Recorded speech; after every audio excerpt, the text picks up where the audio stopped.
Yo, just a meathead out here, straight out of Khyber, representing the casual obsession out here, you feel me?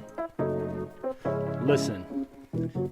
So I've been chilling out in Ebby. I just washed up on a ship. On the beach, some fool called Jeets is talking crazy. He's a trip. Thought I'd go hit the inn and grab some ale. Just kick it. Next I know Salimas is yelling, smite the wicked. So this is how it goes round here. They want me fighting with no fear. Handing me a sword. Will I survive? It's not clear. Cause now they got me running down a crypt so hating rests. These traps can slap scary, get back, but hey, where's the crest? I'm grabbing scrolls, doing puzzles, and even killing rats.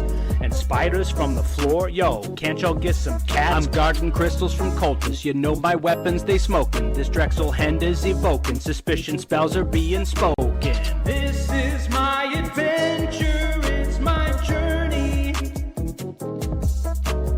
All my trainers out here got me learning.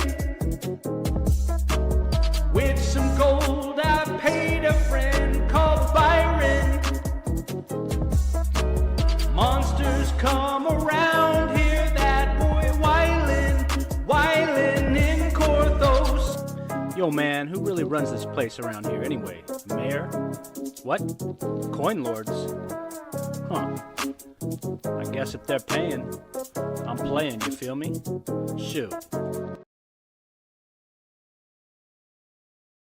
All right, and we are back officially on the Fixer Upper on the DDO Experience stream. Sorry for the lateness and the confusion if anybody missed it, but now we're live. We're going to hop into this build. Just a quick reminder for those who are watching. If you're looking for any new gear to wear in your personal life, something that shows off and says, hey, look at me, I'm a gamer, we got some shirts for you. clotharmorcode.com, shirts for people who like to play.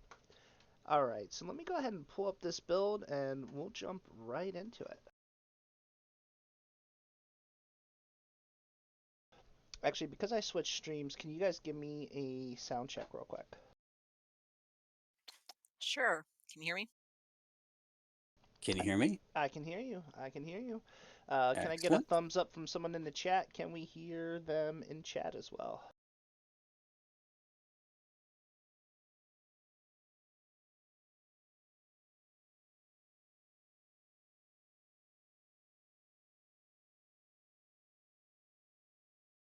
Excellent. Thank you for that confirmation, Ez. I really appreciate that. Alright, so tonight we're going to be covering a little bit of a different style of build, specifically in-game Artificer.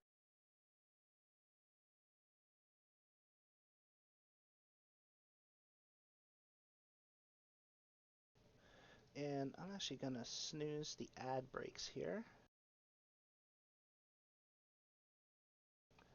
Alright, so this is a pure Artificer, and looking at it, you went human. Normally you go human for the extra feet. Starting off right at the top here, right with the alignment, why did you choose to go chaotic neutral?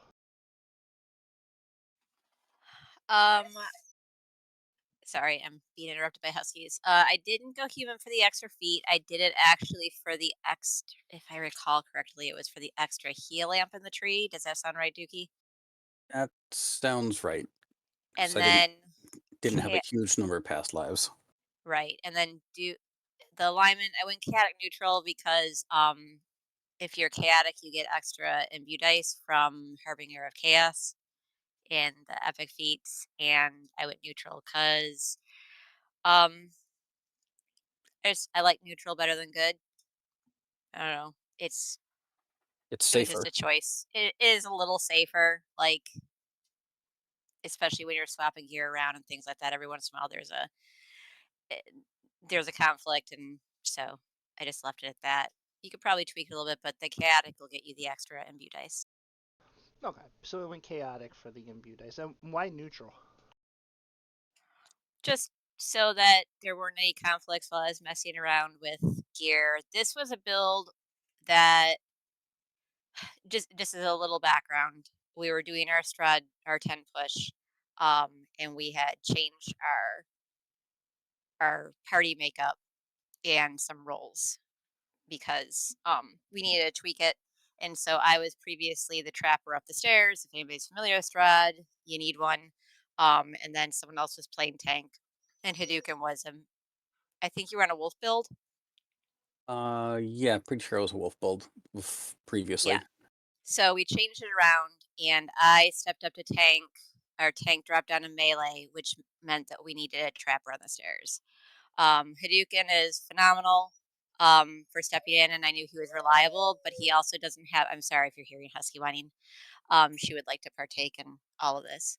Uh, we needed someone reliable to handle it because it's a really key role. Um, but Hadouken doesn't have all the past lives like I do, and he doesn't have as many Reaper points as I do.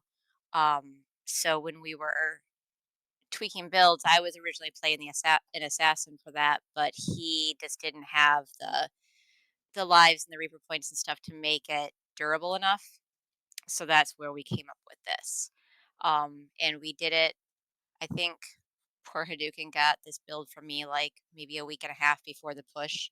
Uh, I was under the gun doing that and another build for Esmian and also getting myself geared and set up. So uh, I I went. That's the long answer to the short. Neutral is safer because as we were switching things around, I didn't want to make a mistake because there's Okay. some gear that won't let you be good. So I'm going to go through the high level stuff really, really quickly. Obviously, it's an intelligence build. We're going to talk about hit and damage and how we got there. Um, I see 16 points in con. That makes sense for a melee build. But I'm also seeing a little bit of investment in dex and wisdom. Why are we investing in dexterity? Well, Dex you need for some feats. You also need it. I don't. The trapping You need it DCs. for trapping for locks. Um, Wisdom was primarily for spot. So as we were going up the stairs, you'll see later on that he has a watchful eye feat so that he can auto detect traps. That makes the stairs much quicker, which means that um, we can get out of there faster, which is better for everybody. So you need a high spot for that. That's the reason for the investment in the wisdom. After that, honestly, like we maxed out in we had a high con, we had a decent wisdom, we threw it in dex for additional just trap skills and whatever. Um, I want to say, I feel like there was another reason why I put a little bit extra in there. I don't remember it off the top of my head, but I think it was primarily for just general trap skills. I Int think is there your int I is your think there search might and have your been a disable. yeah, I think there might have been a 13 dex prereq for something in there. Yeah. So, because this isn't a range build, so you don't need all of it. And it may have also been an artifact of I had tried out range and melee a couple times and switched back and forth. It's not for reflexes because that's going to be based on int with the insightful reflexes feat, but you do need some trap skills.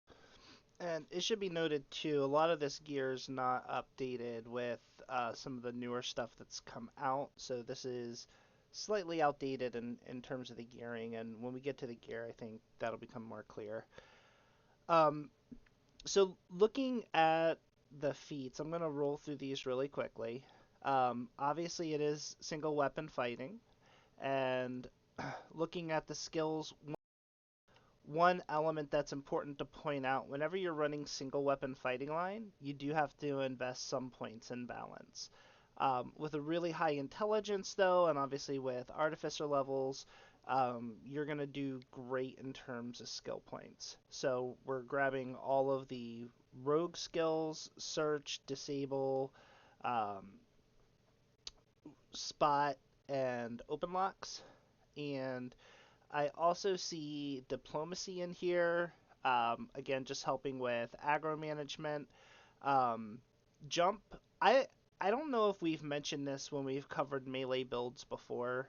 I find it's really important to focus on jump for positioning.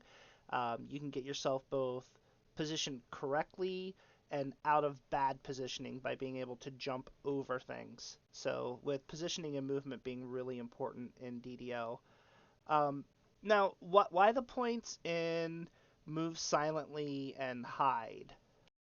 So that was really crucial for the Strahd run. And is it okay if I do another preface here? I don't want to keep distracting for that, but it's kind of an important thing to look at with this whole build. Um, we were building this for an R10 raid push, and a lot of people don't realize that when you build for something like that, it's going to be different than if you build for just questing or soloing. Even R10 questing, it's not the same.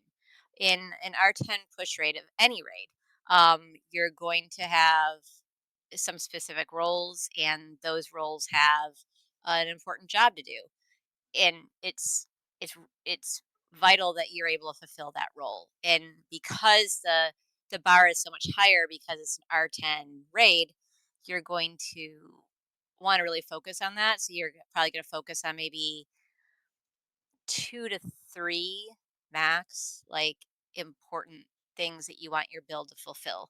And obviously, because Hadouken stepped into this, and we had some other people step in without all the past lives and everything else, it's even more important to focus. So in this case, Hadouken's job, his primary job, was to get up the stairs in Strahd, get all the traps as quickly as possible and with a no fail, and not be detected by mobs. Because if he's detected by mobs and then he gets killed on the stairs, then we're waiting on a death timer.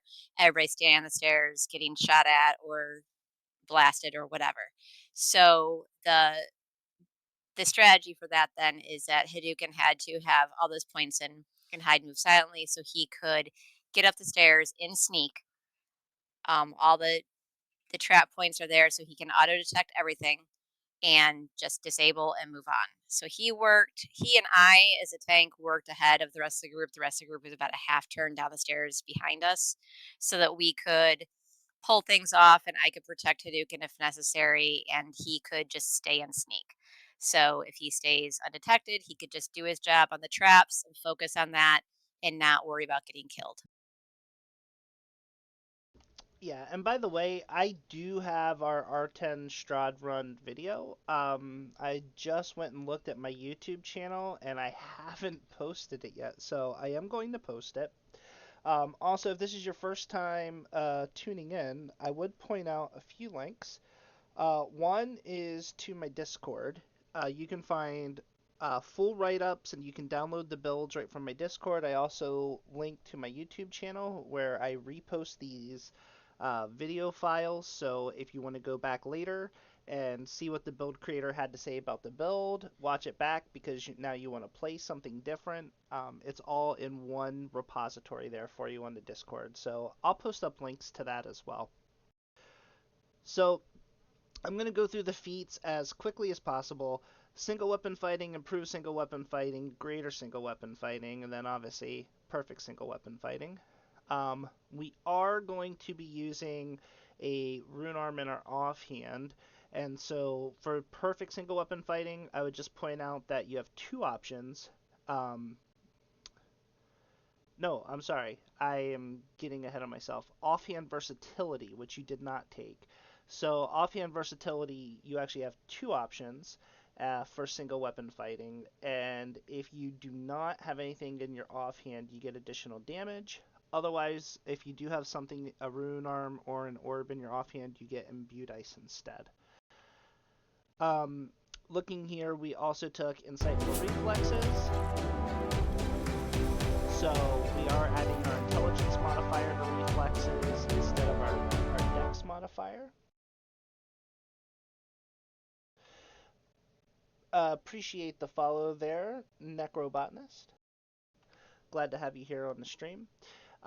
We also took Sneak of Shadows. This is going to give you a bonus. Now this is actually um, is this still the wrong description? It is. Yeah, so it's not equal to your hide and move silently skills. I believe it works out. Um, Let me actually pull it up on the It's wiki.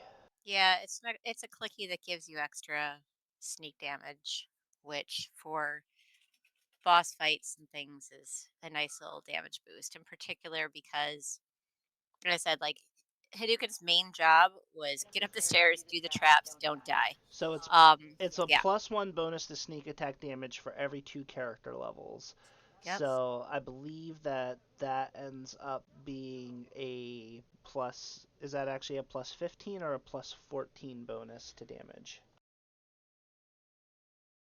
I believe it's 15, but I'd have to double check because I honestly haven't checked it in a little bit. Okay. Yeah, it used to be a bonus equal to your hide skill, and that got very quickly out of control. Was So that was that this one? I thought that was something in.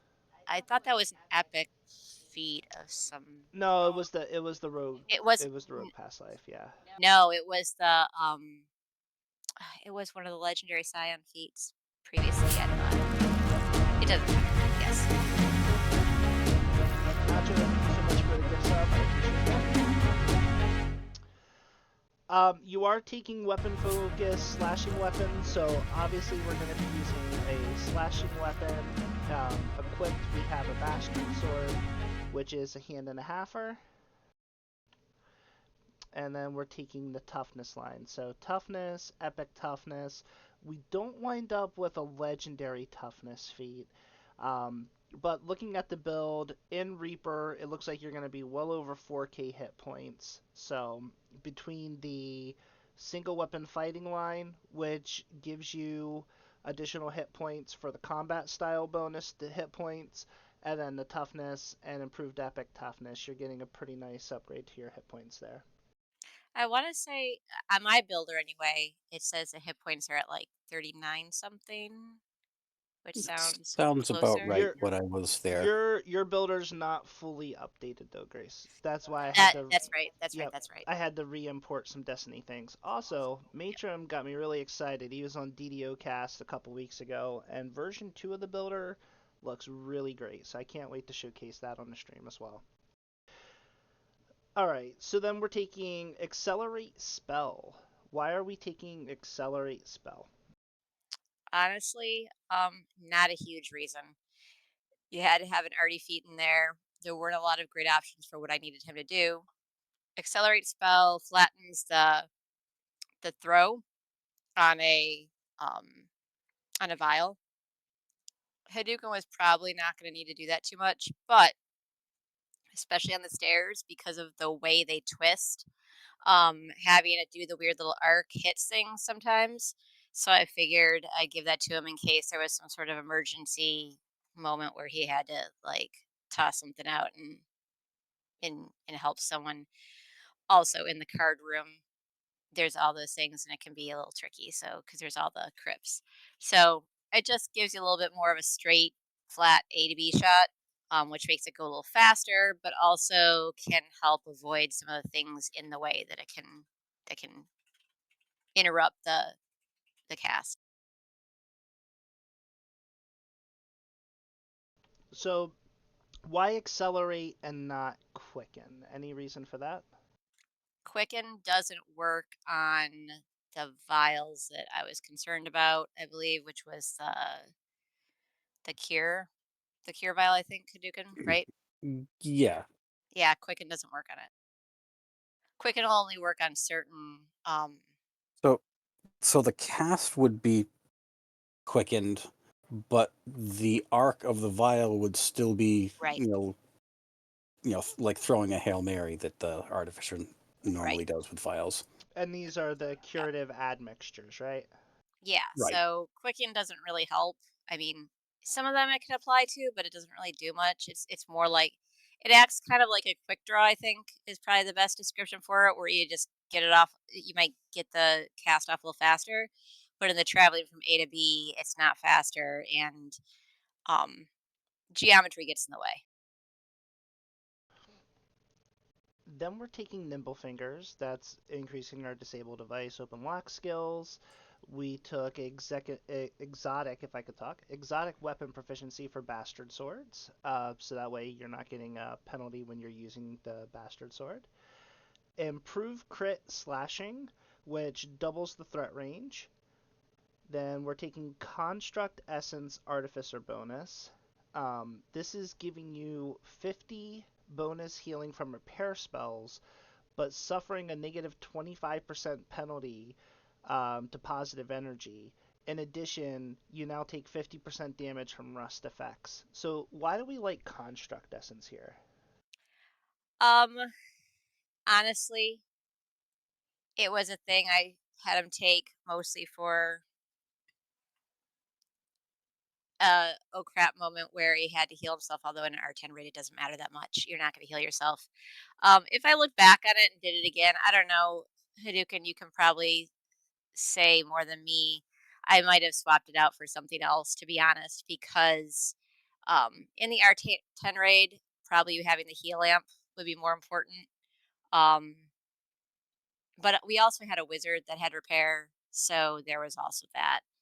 Uh, Right. I So think in the raid, I had enough heal amp as it was that any of our actual healers hit me with any, like even a cure moderate, I was pretty much always topped up anyways. right. So there was no negative side to taking construct. Yeah. Whereas I could repair myself, especially for the leveling process, being able to actually use a repair on myself made that a lot easier. And because if you can heal yourself now out of combat, so it gave the healers a little bit of a break in between. If you could heal yourself, then especially since you had the SLA, Yeah, let them save their spell points a little bit. so Ark is pointing out in chat, Nibblefingers also will give you a sneak attack die when we get to Destinies if you put points in Shadow Dancer. Now, for this particular Yep, that was the build, reason for it. in this particular build, I am we'll look at the Destiny and how the points all break down um, in just a moment. But yeah, so looking at your heal amp, you got the 88 heal amp and 166 repair amp. So what were your repair spells hitting you for? Do you remember? Not off the top of my head, but it was like 2 repair spells, and I was full from pretty much anywhere as long as And I was out of combat. you had the recon SLA, right? I don't think I did. You I might have I either, swapped it out. I either had the SLA or I just had the spell. I forget which it was, but I had one way to repair myself. That's right, Okay. because I swapped it out for Oh, DPS. um, yeah, you probably swapped it out for DPS. I had Yep. the other reason that it was good for because I had the enhancement that let me put the construct orb on somebody else so I could repair them. And that's why I had the repair spell so that I could be a tertiary, really backup kind of healer Right. who could also potentially actually heal himself. Though you do have to be careful with that, by the way, because when you do put that on someone, I want to say it keeps them from being healed as well by heal spells. So it's kind of an emergency if you're No, if that ability has no negatives on it. oh It no, doesn't you're right. You're right. it doesn't give them the full package because that would just be mean. It would be. There's something else that does that, but yes. I don't Okay. play a lot of constructs. You can So tell. wrapping around on the feats here, you took overwhelming crit for the extra crit multiplier on 19s and 20s, double strike, epic toughness, epic mage armor. We're gonna get into that a little deeper in the Destinies as well, but on the face of it, you're able to boost your AC up. When I look at your defensive breakdowns, you have a decent armor class at 183. I mean, you're not going to be missed in combat a ton, especially in R10s, but I believe that you are able to boost that fairly significantly as well. And the idea too is that for the most part, he wouldn't be in a position to be hit, even in fights. Not too much. So then we're taking Watchful Eye, we already pointed out when we were on the stairs in Strahd, we wanted to get through that part as quick as possible. So, being able to save the time of searching for the traps and just being able to walk up, disable them, is quite nice. Now, did you find that your skills balanced out with this, that you were able to find all the boxes ahead of time, or did you end up having to search for any in R10 Strahd? So I did need to put in a gem for wisdom, and once I did that, I was able to just auto spot all the traps. Nice. And once again, I don't have that video up on my YouTube channel just yet, but yeah, my commit within the next week or so here, I will get our R10 Strahd video posted. Perfect single weapon fighting, rounding that out. Then I see epic DR. So why epic damage reduction here? Just for extra PRR. He was on the low end for PRR because, again, he doesn't have as many past lives. So, which is where you can get a lot of defenses, PR, MRR, etc. So, just to get him a little bit of a boost, I wanted to get him up decently over 200. So, yeah, that's the only reason. So one feat that you didn't take here was offhand versatility. We talked about that a little bit earlier. Did you feel like the imbue scaling just wasn't that important? Yeah, it was more important to me to have him have the PR because his primary job is the traps and stay alive. Um, the DPS, he didn't have terrible DPS, but he was not one meant to be one of our like that wasn't his main job. His main job wasn't DPS. So he provided some moderate DPS. I would think it was probably like moderate for R10 raids. Um, would you say that's accurate, Yeah, Nicken? it had better than just kind of a generic throw together build of, yeah, let me just throw stuff together and just kind of level up. It definitely had a lot better DPS than that, but you compare the damage that I was doing to, one of our melees, and it's like, okay, why am I clicking here? Right. Yeah, it's not nearly as much. It was way more important. Like he had to stay alive, like at Right. all, kind of at all costs. And on the stairs, we did have other safeguards with that. Like um, we had DI going for the tank and the trappers and the clerics, divine intervention. So, but stuff happens. Um, and when I'm building these, and I could point out a couple points along the way, especially with the gear spots where you have to plan not only for what you're doing, but I also have a tendency to plan for what because I've played DDO long enough. What if there's a massive lag spike? What then? And having a little extra in there to be sure, like what happens if the clerics die and the DI goes out or something like that. So, just giving him all the protection I could give him was the priority.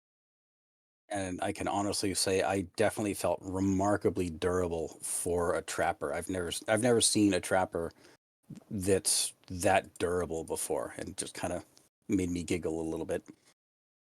Yeah, well, and we've been pretty focused on the stair part because once you're past the stairs in Strahd, um, as long as you have Beckon Divinity, I feel like getting the doors opens pretty easily, and then the final phase of that fight, where you're fighting Strahd and the Brides, there's a few different strategies for that. I won't get into all that tonight, but just to say that I think your character's damage was also very important once we Yeah. were past the stairs, right? So Yeah. having played this, and actually let me cover the last two feats. Harbinger of Chaos, you mentioned earlier, that's going to give us 2% double strike and 2 imbue dice. And then Scion of the Astral Plane here. And we're not centered, so why go for Astral as opposed to Arborea or Ethereal? His double strike was kind of on the low end, so I was trying to dump more into there. Um, reflex saves are always good when you're a trapper, especially with the skulls that throw fireballs at you constantly. Um, which is another reason why when we look at the enhancements, you'll see that I could have given him more HP, but he would have lost evasion, and I wasn't going for that. Um, so like you can see, his double strike's not super high. I want to.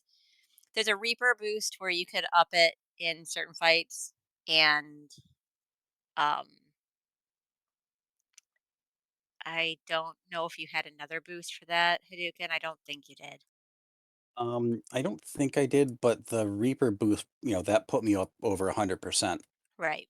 So i- in Strahd, you're in a situation where you are going kind of from fight to fight with some space in between, and you can go through your boost and then shrine, and you're generally okay.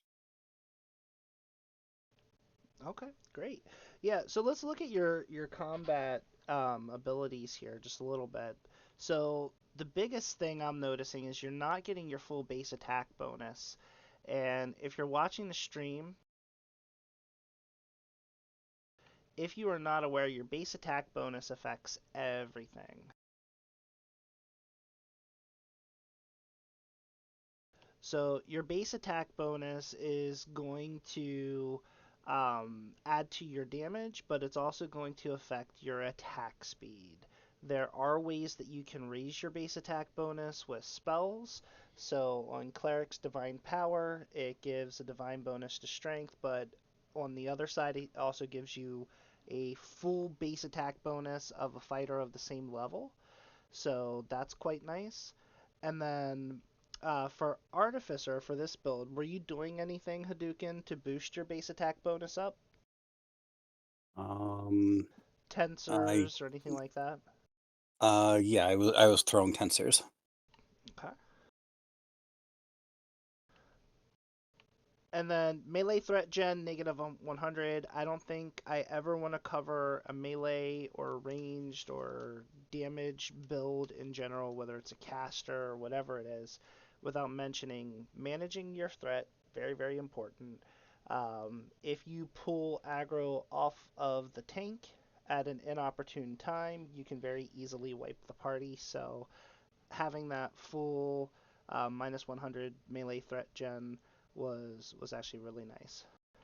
Um, Yeah, I actually did a threat generation check with everybody before we stepped into the raid, which I'm sure everybody totally loved me for. But just going through those things and saying, "Hey, does everybody have what they need to have?"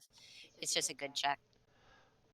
so you do have 11d6 bonus imbue, 11d6 bonus sneak attack dice, and a little bit of bonus to your sneak damage and sneak attack damage. Melee power is a little on the low side at 251. Yep. Typically on a melee, we'd want that to be about 100 higher. 350 to 400 is pretty decent.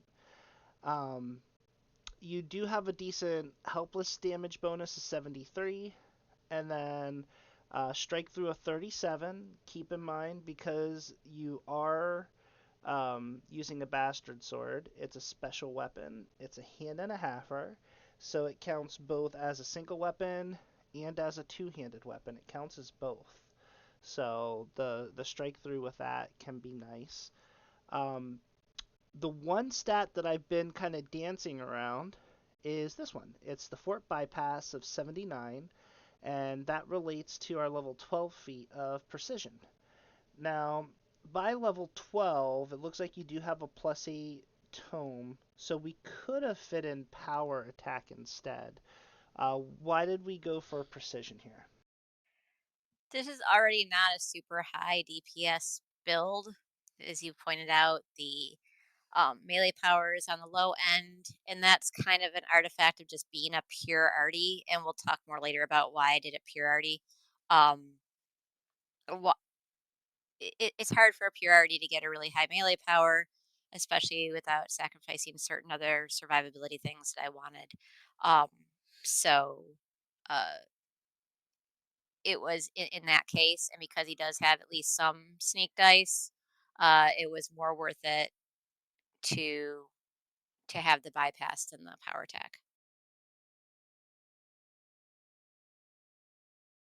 Yeah, there's kind of always this back and forth about precision versus power attack. I think, especially in that raid, reflecting back on it now, we did have a monk who was using falconry attacks, and those falconry attacks reduce a mob's fort by 50%. So Yeah. I actually think we could have gotten by with power attack for that specific use case, just because we had so many people debuffing and reducing fort anyway.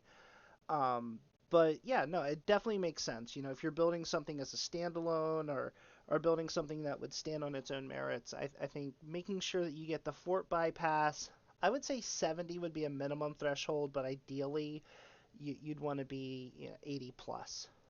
I mean, in that particular raid, especially in an R10, the fort on enemies can be really through the roof. Like it gets to obviously more than 100. It gets pretty high.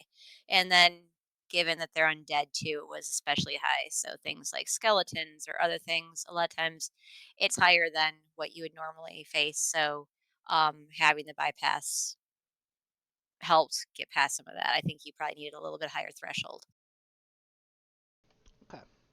So we're gonna hop into enhancements next, and believe it or not, that's 30 minutes of the 90 done. Actually, 36. So I always tell everybody before they come on the show, 90 minutes is not a long time to talk about the builds.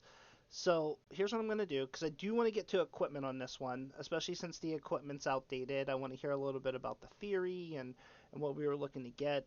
So I'm gonna go through the enhancements very, very quickly. They're fairly self-explanatory. So, starting with human, I'm guessing we did 10 points because that was the number of racial past lives that Hadouken had. Is that right, Hadouken? Yes. So, we wanted to spend his 10 racial points. We took a saves boost. Makes sense. You're going through traps. Boosted your intelligence. Now, one of the nice things about humans are in their racial tree, whenever you use an action boost, you can give a +3 action boost bonus to any of your stats. And this does stack with that LD boost. So if you're in Legendary Dreadnought and a human, you can actually give yourself a +6 bonus to all your stats whenever you are making any type of action boost use, which is it's pretty amazing. If you also happen to be a fighter, fighters have that temporary boost to all stats in their tree as well.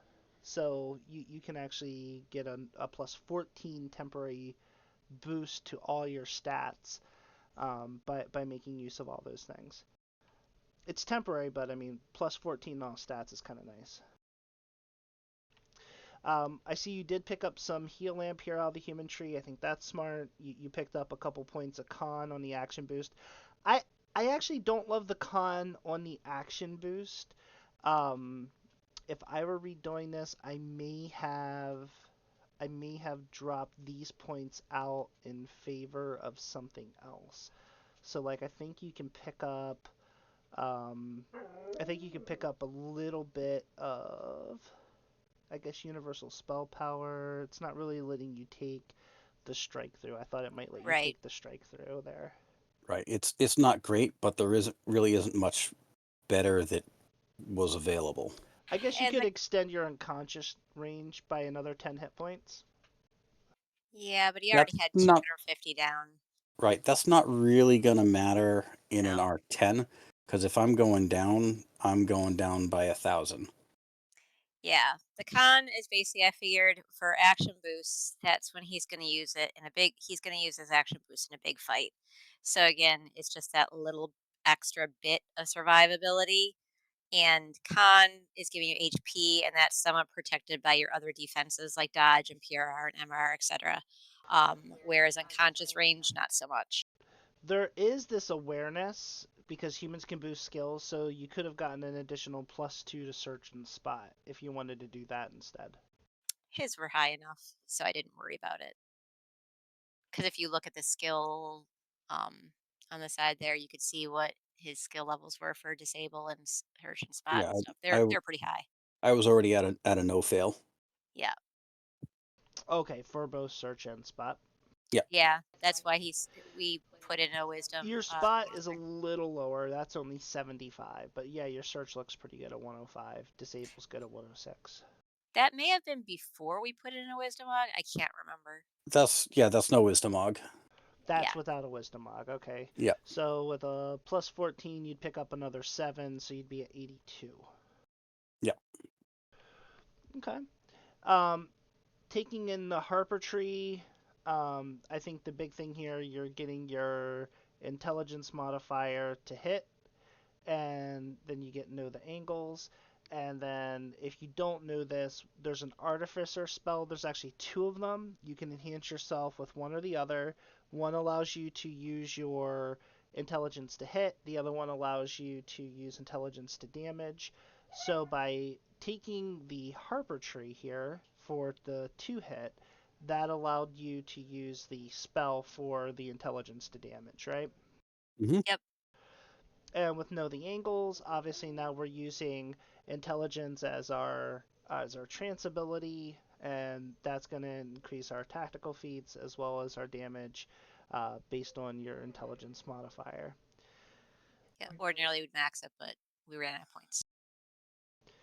Renegade Master Maker looks like the main thing that we're picking up here is the curative admixtures, and Now it's higher. that capstone you want. Well, I didn't get there yet. Go ahead, walk us through it. Basically, the reason we went pure arty is for that capstone. That capstone is great for the party may wipe moments. It cuts the entire party, no matter where you are in the dungeon. It cuts your damage by 95% for 6 seconds. And 6 seconds doesn't sound like a lot, but it can be enough to get it together. And Yeah. so it was great. It was great for the card room. I think you may have used it on the stairs once. Mm-hmm. And I think you used it in the mist room once. I think right at Yeah. the end because we had a huge lag spike and wiped, and all came back. And I think you hit it to get us through that last of it or something. Yeah, we It's had my wiped. recollection. Yeah, we had wiped, and after the beckon, everybody got up, and I just hit it just to go. Yeah, Okay, there's 6 seconds of you don't have to worry about it. The tank can establish any aggro that you need, and yeah, everybody can just focus on killing. yeah. So you do lose a little bit of DPS. There's all kinds of reasons to multi-class, but for this raid, I felt that capstone made up in a lot of ways for the somewhat loss of DPS on his end, because if he's able to keep the party up, that's DPS. That I mean, this while not being a high DPSer on my own, I still brought a lot of utility even when I'm not doing traps. Yeah, I can see, oh, the tank's getting really beat on, so I can just hit her with one of the regular shields. And oh crap, the tank went down.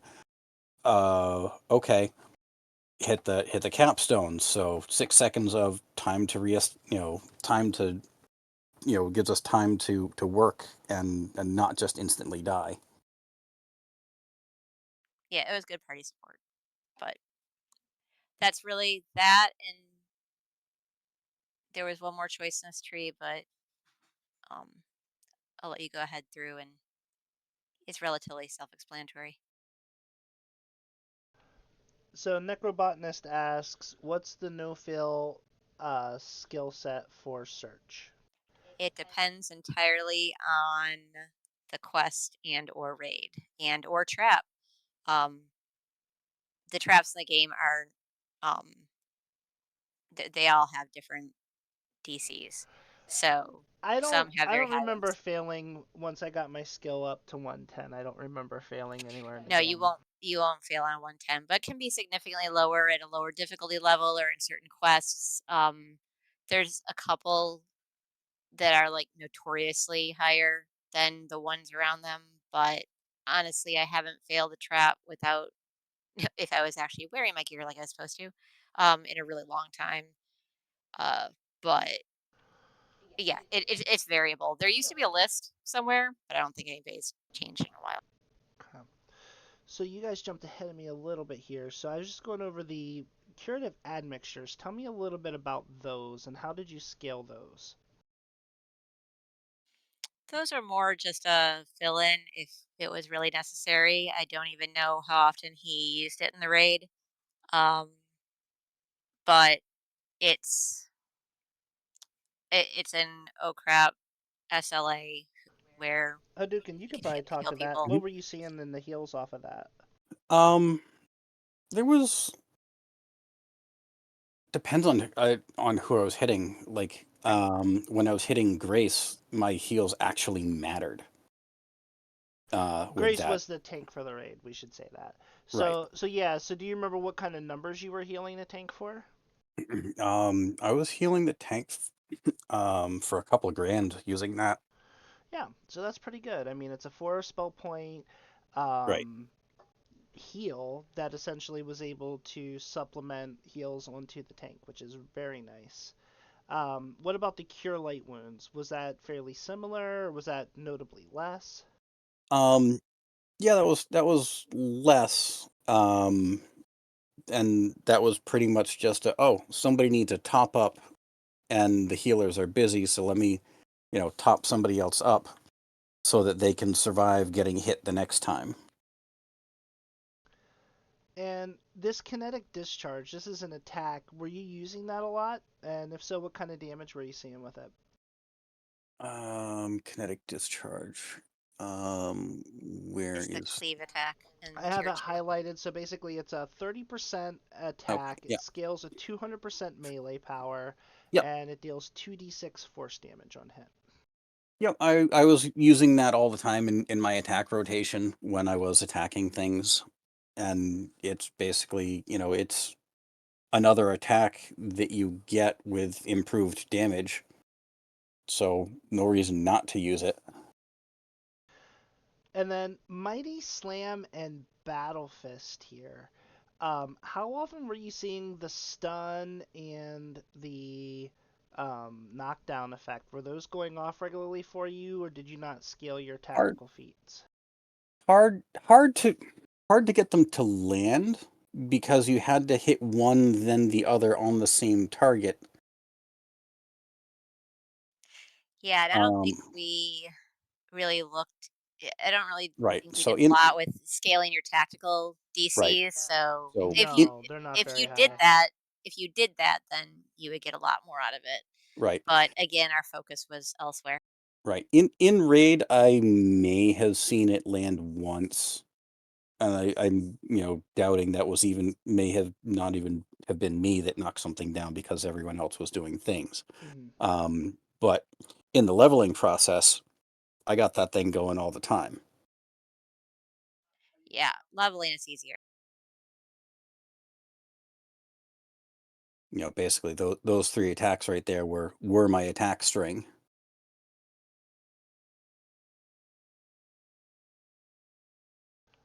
All right. Well, it looks like your DC on that was an 83, so I could see it going off. And yeah, that makes the mob, whatever you were hitting with that, helpless. So that would obviously do a lot of damage scaling for a raid party too. Um, getting some additional armor, getting some additional max dex bonus with your armor. Now, this is one of the abilities we were talking about earlier, the converter ability. And any target of your choice can take 100% base healing from repair spells for the next 3 minutes. It overrides their innate base healing from for repair spells, but it does not mess with their healing imp. Is that right? Yeah. So there's no downside unless they innately have better repair amp than that gives. So you would essentially be able to hit the tank with this, and then you could hit them with a curative admixture and with repair spells to really supplement Correct. tank To tank really healing. help out. Absolutely. Excellent. And then you have the shielding construct. When this is activated, you and your nearby allies gain the effects of shield for 2 minutes. Um, it reduces grazing hits by 10% as if it were a small shield, but it is dispelled by death and anti magic. So were you using that a lot? It had a cooldown of 1 minute. Yep, I was trying to use that basically on cooldown, just get in the center of the group, and that would go on just about everybody. Strahd has a lot of magic missiles in it, so this is a really useful thing if people didn't have it innately or have scrolls on them or just had it run out and didn't realize. And it looks like Warding Construct. This is similarly, this is adding additional alchemical bonus to saving throws and traps, and this is also dispelled by death and anti-magic. Yep, and also on the 1 minute cooldown. So So not basically, great against beholders. right. So basically, those two 1 minute cooldowns, I would try and light them off on that 1 minute cooldown. Okay, and then in the spirit of moving faster, I am going to go a little faster here. You're getting some Yep, go for additional it. hit points, some heal lamp, and then you're also getting some additional max dex bonus. This gives you another radiant force shield. Now, you actually gained the spell as well as this SLA, correct? Correct. I Yep. had the spell and the So, SLA. what can you tell us that's different about the spell versus the SLA? The spell, I believe, does that protect from more, or am I thinking of something else, or is it just No, an it's SLA? I It's think it's just the just a SLA sec. Yeah, points. it's just a second use of it. There is in tier 5, I think, a force field that's individual or mass. It'll block for some more, but we So, didn't take the tier 5 in Master Maker. so this particular radiant force shield is going to cost you 30 spell points. Looks like this one does as well. The spell, do you remember what the cooldown is for that on the spell? Um, I think it was a little bit longer. No, it was the same 3 minute cooldown on the spell, but Same 3 minutes, having okay. but they're on two separate 3 minute cooldowns. So I could hit one when it wears off. I could hit the other one. So basically, you could have two people up with this, or one Or one person up with this a much longer percentage of the time. correct. Which is nice. And yeah, we kind of went back and forth and we debated on this mass unbreakable force shield. In Strahd, it was nice for the mist room primarily because you're all in one little small enclosed space. You can't really move, you can't really go anywhere. So being able to hit it in there was nice. I think for most raids, I wouldn't recommend this ability, but for Strahd, because we were in that small confined space, you couldn't really move, and your best bet really was to increase the party defenses. I think it ended up working out well in there. Yeah. Yeah, Unless good there's in the card room too.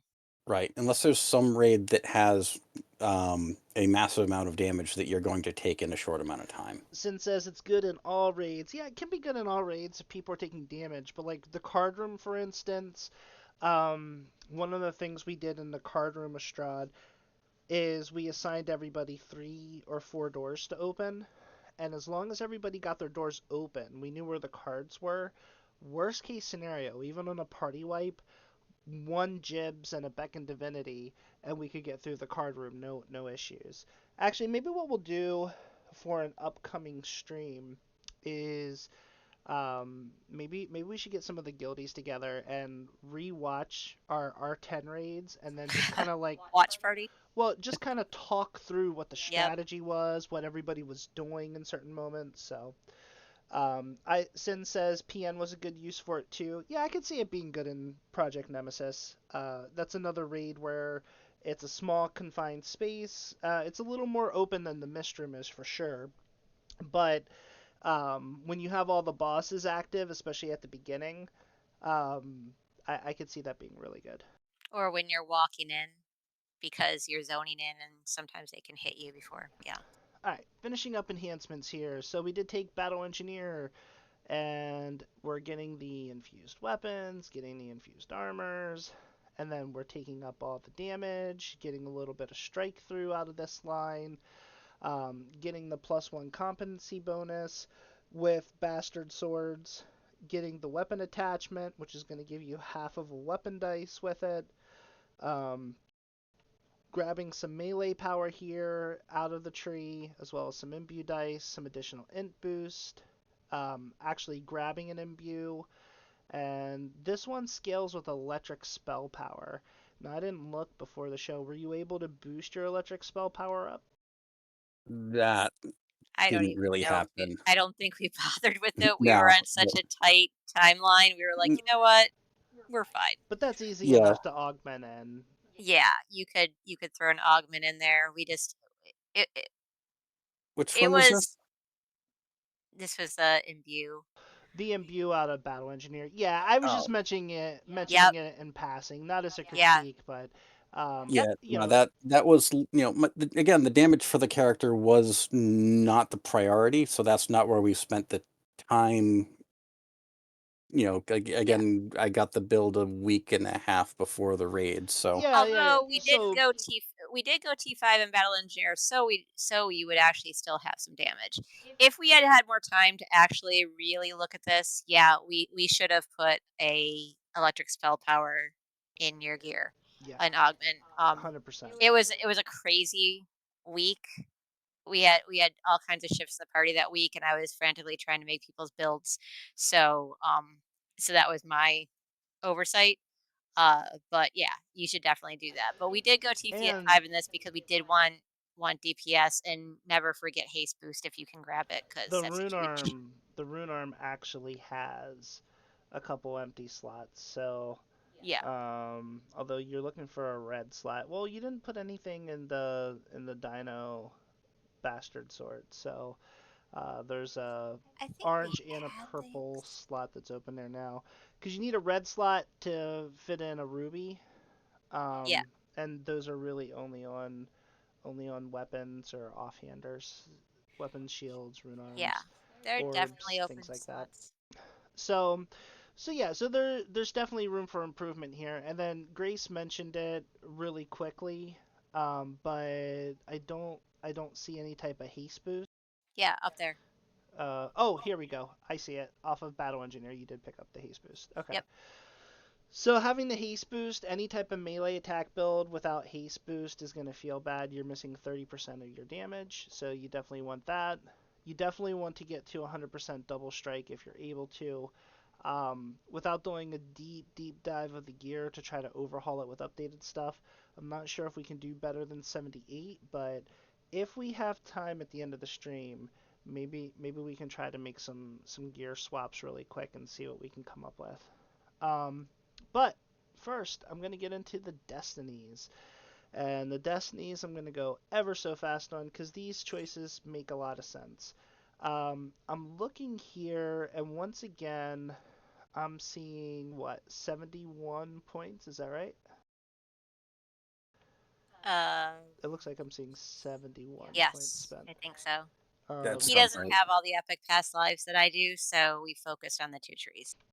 I think you're only missing a 1 or 2 points, though, right? That's Um, what it looks like. No, I don't. I don't I know. don't remember, but that's what I had at the time. Yeah, Actually, no, it looks like he's missing a bunch of points. Yeah. yeah, So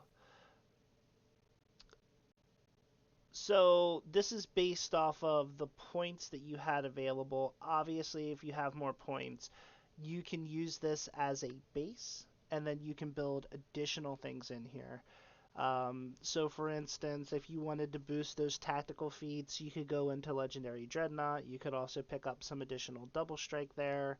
You can get 9% double strike out of Fury of the Wild. Actually, I didn't look at your stances that you have on.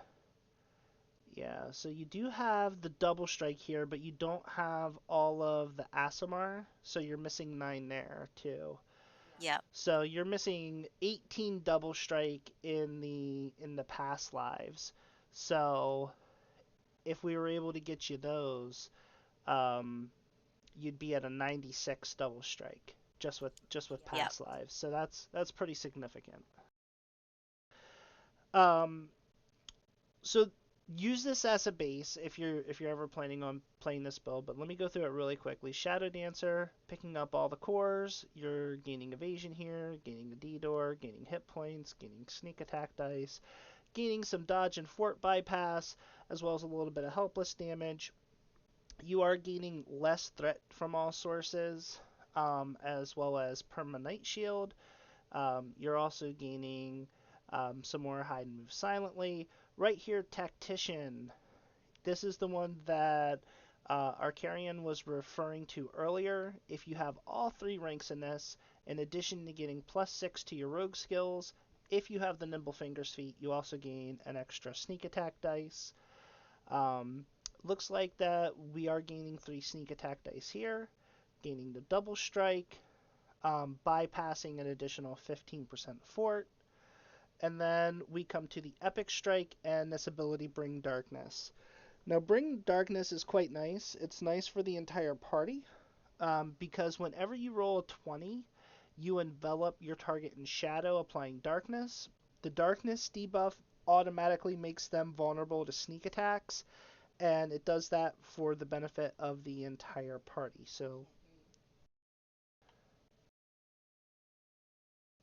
So that is actually really nice. Um, and with the epic strike for Shadow Strike here, you're going to gain 50% extra damage. This also has a crit range that is increased by 3, and it's a crit multiplier that's increased by 3. But the really important thing out of this is your dodge boost. This is an ability you can use every 8 seconds, and you're gaining 15% total dodge that ignores your dodge cap. So on this particular build, it looks like your dodge was normally 26. So every 8 seconds, you are actually able to boost it up to 41 for 10 seconds. And um, so, doing the math here, if it gives you dodge for 10 seconds and the ability is only on cooldown every 8, that pretty much has 100% uptime for you. Yeah, Meld into Darkness is a really important defense, and especially when you get up to R10s and R10 raids, they can bypass some dodge, so getting a higher is better. And believe it or not, we are an hour in, so 2/3 of the show gone. We haven't looked at equipment at all yet, so I'm going to keep moving really fast. Stop me if you feel like there's something really important to highlight, otherwise, I'm going to keep moving. Um, Looking at macro tech, you're getting hit points, you're getting melee power, you're getting that electrical spell power. I know we didn't boost that a ton. You're also getting fort, heal amp, and a bonus to your armor class. Couple quick things to call out. You can make your rune arms charge faster and fire faster in this tree. Both are really nice if you're using rune arms to add to the damage. Actually, let me pause there for a second. Hadouken, how much Mhm. damage were you getting off of your rune arm? Um, so it was because I was using the Dino Bone rune arm. It was a shorter range. Um, It's basically a breath weapon, right? right. It's a breath weapon. Um, so it's definitely worth throwing hitting on cooldown. Um, Boss fights and such. yeah. It had some kind of effect on it, if I remember correctly, that was worth tagging on enemies as well.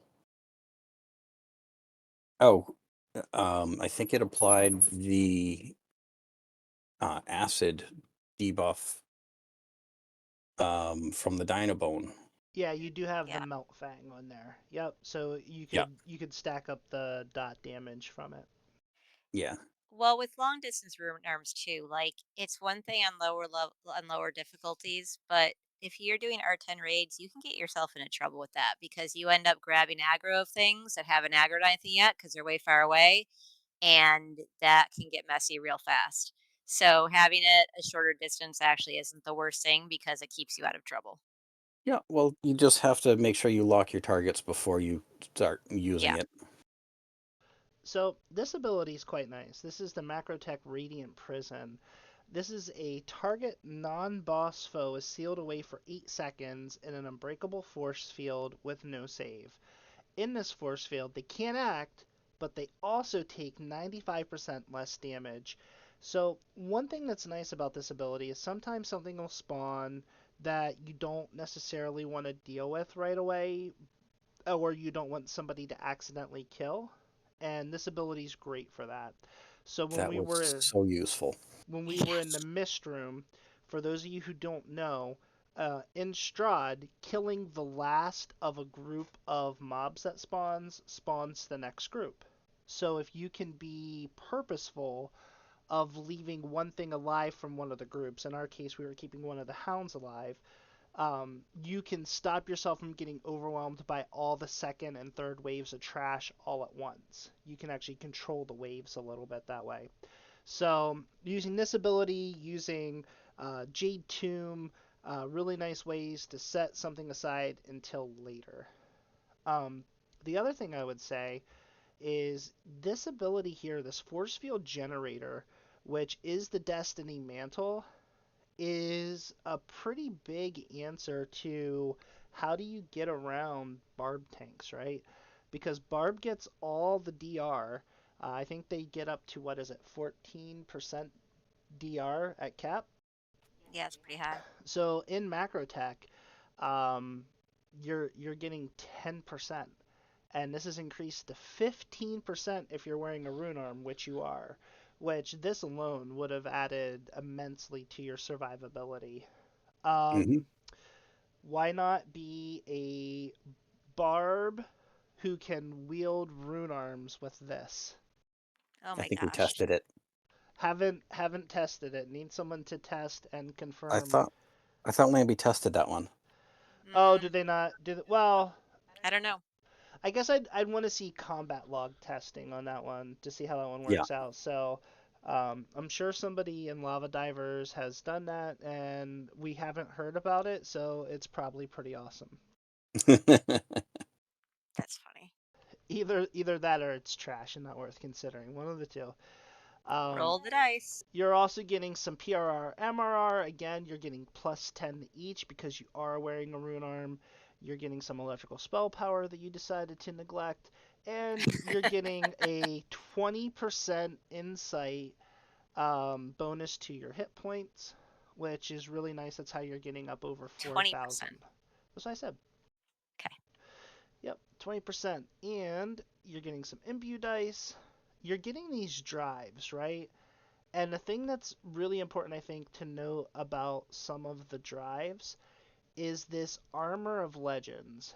And I mentioned that we were going to come back to Mage Armor. One of the things that's happening here is your Epic Mage Armor feat is now untyped and grants you 1 AC per character level. So that's 30 AC. And then in addition to that, you're going to get all these bonuses based off of these other drives. So like you have the Echo drive installed. So Yep. because you have the Echo drive, you're getting another bonus dice. You have the Blast drive installed, therefore you're getting plus 3 to your saves. You have the Speed drive, so therefore you're getting a 5% action boost to attack speed. Which is massive. And that stacks with your haste boost, right? Everything Yep. stacks. Well, no. No, because this is action boost, so I don't think it stacks It with that. doesn't stack. It's an Right. It doesn't. always on, but doesn't Yeah, stack. Okay. it's always on. And you're not going to use your haste boost all the time, so it's a good, in between. Right. Or And there's people who don't have haste boost, so there's right. that too. So Arcarian asks, can you use a two-hander and a rune arm, or just a single-handed with barb? So a rune arm goes on your offhand. So the best you can do is a hand and a halfer. There's the bastard sword and the dwarven axes.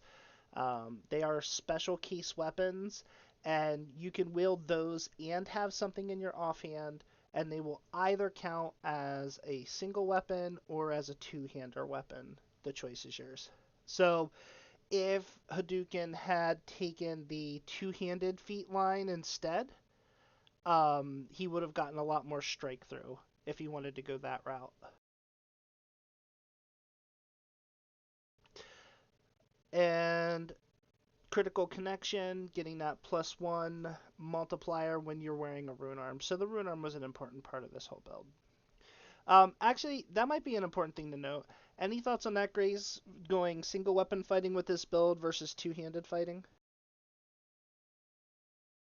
There was thought, but So, you get so much extra speed from single weapon fighting that um I so I felt it was worth it.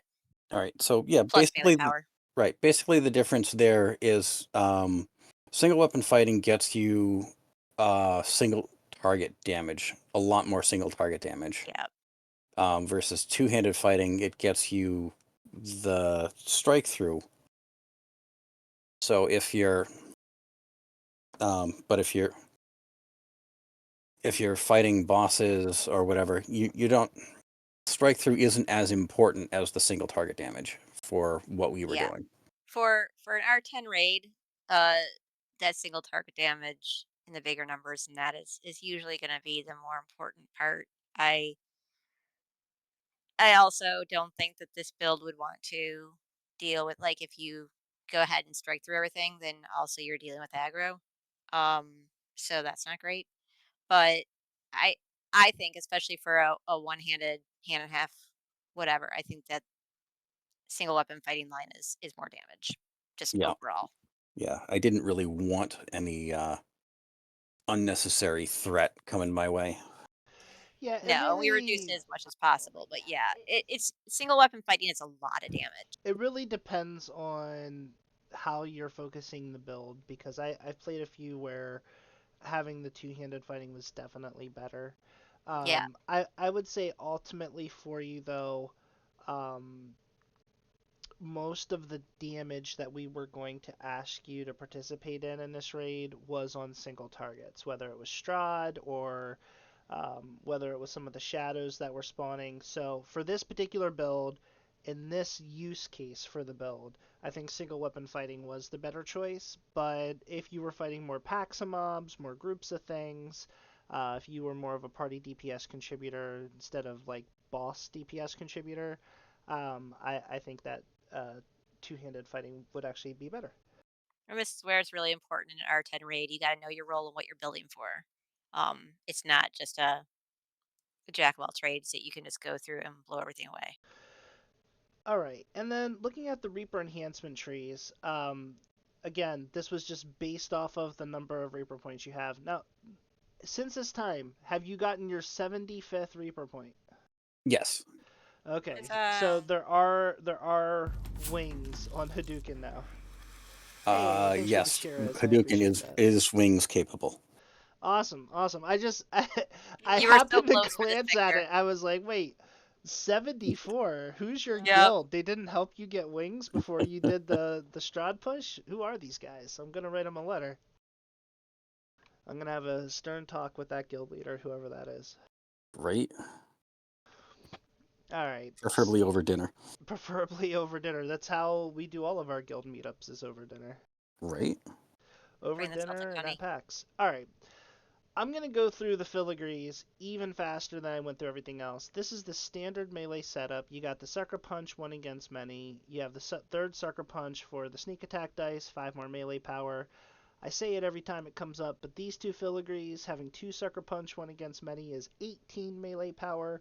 You will not find 18 melee power for 2 filigrees anywhere else in the game, so do not neglect these even if you're not a strength build.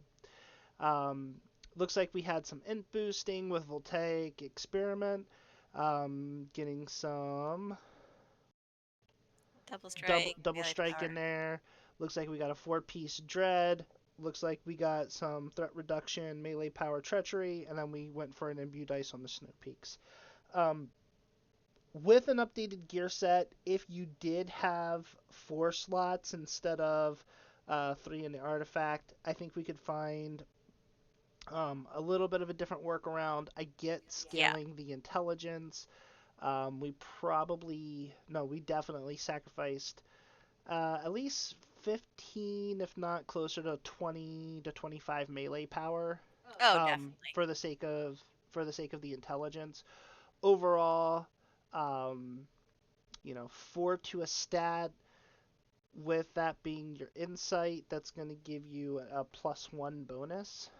But you Um, can see too, though, that his int right now, because he doesn't have all the past lives, it's only at 84, which is kind of low on a R10 raid build. So I was just trying to boost it because it was even lower before, and he had to be able to get the damage and the trap numbers. I think if it's for damage, arguably the melee power would have just been flat better, because even with it being your main damage stat, I think you're only getting an extra three to four damage out of it, whereas your melee power 25% boost to everything would have been a little bit better. No, because his disabled device here is only at 106. If he had lost those in, I needed him to be up at. Uh, for me, I want people for something like an R10 rate, well, elite and up, especially when you're getting smacked around and having to deal with that. I like it to be at like 105 is usually my comfort minimum, so I got him like just over that. Okay. If you have any thoughts in the chat, feel free to chime in. Where do you normally get your main stat on a melee? And how do you balance melee power versus main stat? I know that, as well as the precision versus power attack debate, will continue until DDO is no longer around. Right? Looking at the gear, though, and we have just over 10 minutes left to talk about gear. Go, go, go. So I'm going to do a high level overview of the gear. We'll dig deep on a few items, and then I might. Do you guys have time to go over a little bit? Yeah. Sure. Maybe we'll go over just ever so slightly and see if we can build out an alternate gear set here. Um, so we're fitting in a 5-piece Strahd set.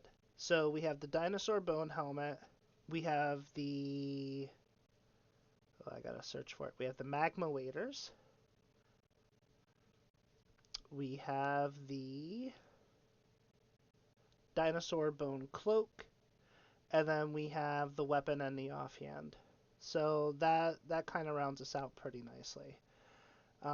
You are wearing the Sulu set, so it looks like you have the Devil Scale bracers and the Heart of Sulamadis. Any particular reason that you like that set? So part of it was that um the Harasula gives you basically immunity from curse. That was probably not going to be an issue for him, but because I was wearing it as a tank, that was important for me because the Greater Shadows in Strahd put a HP reducing curse on you, and it stacks and it can kill you. Um, you can drink a curse pot and get rid of it, but as a tank, I didn't want to put my shield down long enough to do that. And I also, once again, wanted to account for lag spikes because if the game freezes briefly, and I'm sitting there wondering if I'm dying from a stupid curse, I'm not going to be happy. So I was wearing it. For him, it's less important, but it gave a set bonus. I was trying to pull together several set bonuses with other things. I was trying not to.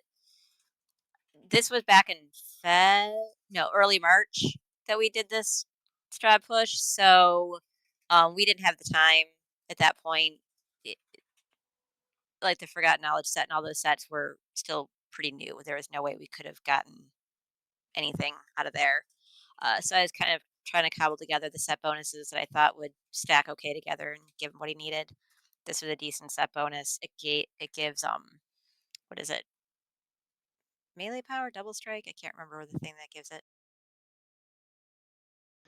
So it's Yeah, PRR, yeah, MRR, and double strike. Yeah. yeah. The Mantle Sulamadis does give double The strike. other Yep. the other reason, and it was you'll see in here between the magma waders and the Harasulo, I was trying to get him some fire and evil absorption, because that's a lot of the damage that you get in Strahd. Because damage absorption is actually a really important thing to look for at high levels.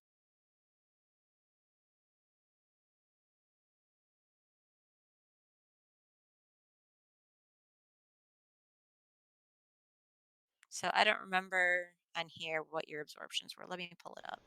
Yeah, so I just looked. I know that you're giving some messages about having trouble with the builder. So Necrobotanist, if you go into the folder. The application file is called DDO Builder. That's it.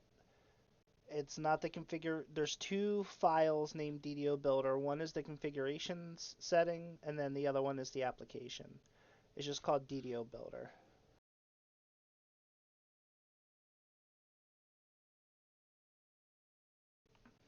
So yeah, Hadouken's fire absorption was something like 48, 49%, and Evil was 23%.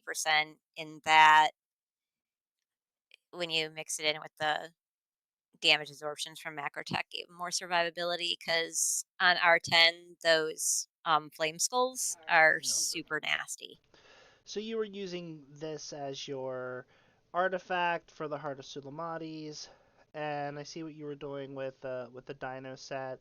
You did have the Buckle of Transformation for the Insightful Double Strike, and then um, I like this set. I think a lot of people neglect it, but I like the two-piece TOEE sets. They give helpless damage.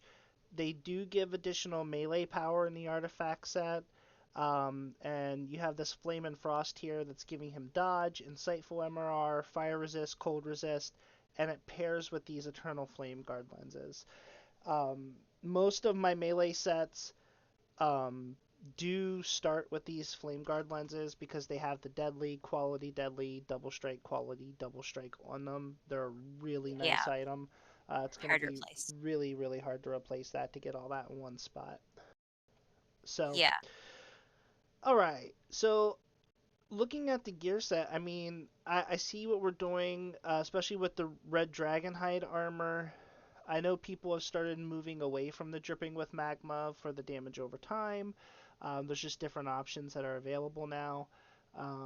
For other than the RDA, at one point, any serious melee, you wanted to have RDA.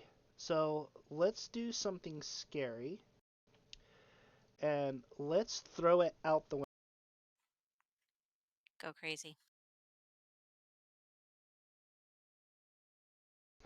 And what I've done is I've copied over the gear set. I'm just gonna blank out some of the spaces that I think we can make different choices, and we'll kind of go from scratch. Yeah, the RDA was mostly because I knew that he was a little bit DPS challenged, so that helped a little bit with it. But there's definitely at this point probably different things you could do. Um, but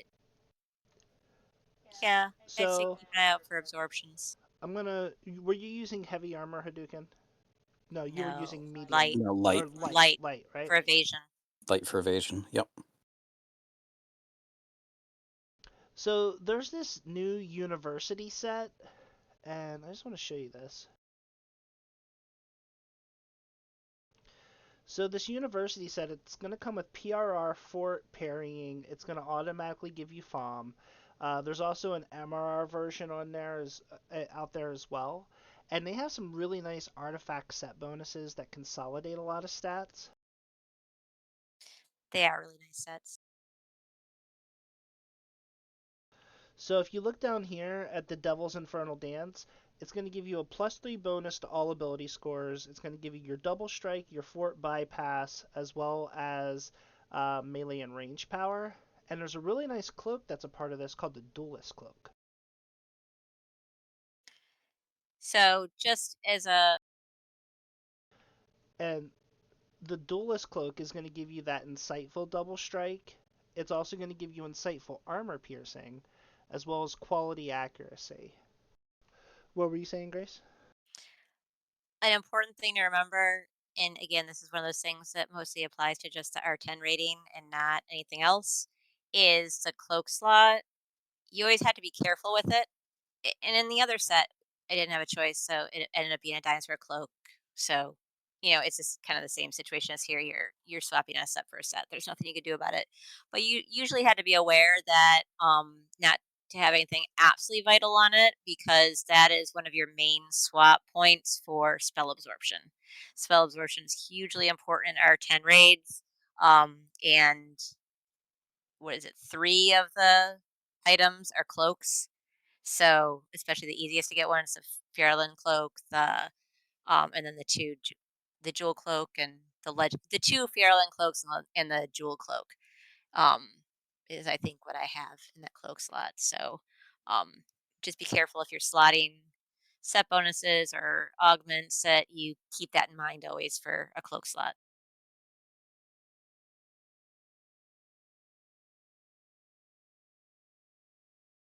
All right. So one thing that I noticed is you already had a lot of forbidden knowledge items on here. So where's my forbidden knowledge? Here we go.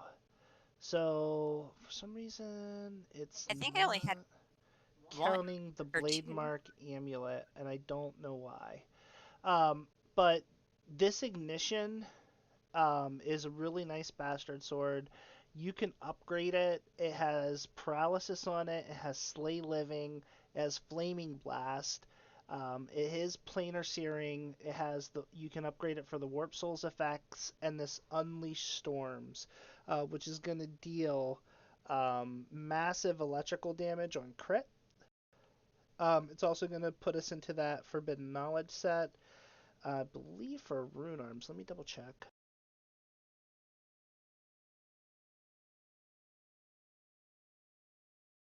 Yeah, so for rune arms, you can also grab the demon engine, which again is going to give you just that dripping with magma is coming back that you lost off of the RDA. And then you're still working into the set bonus. And it's only telling me I have 2 items on, so something's not counting. I bet it's this blade mark amulet. Let me swap that out.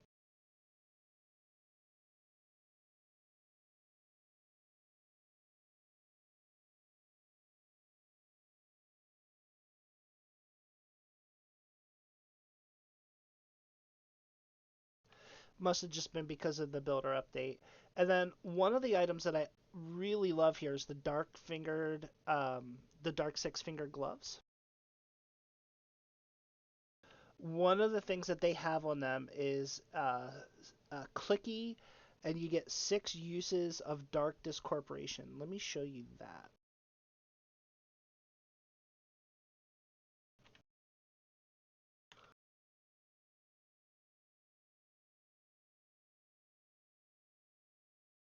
So this is giving you Dark Discorporation 6 times per long rest.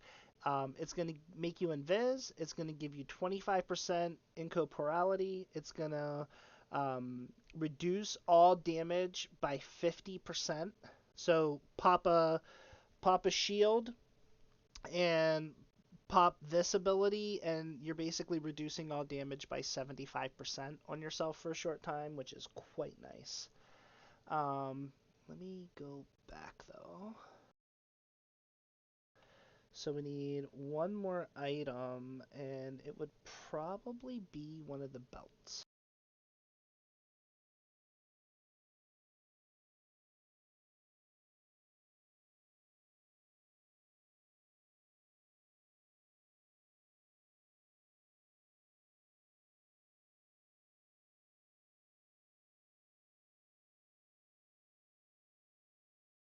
Could probably do the con one.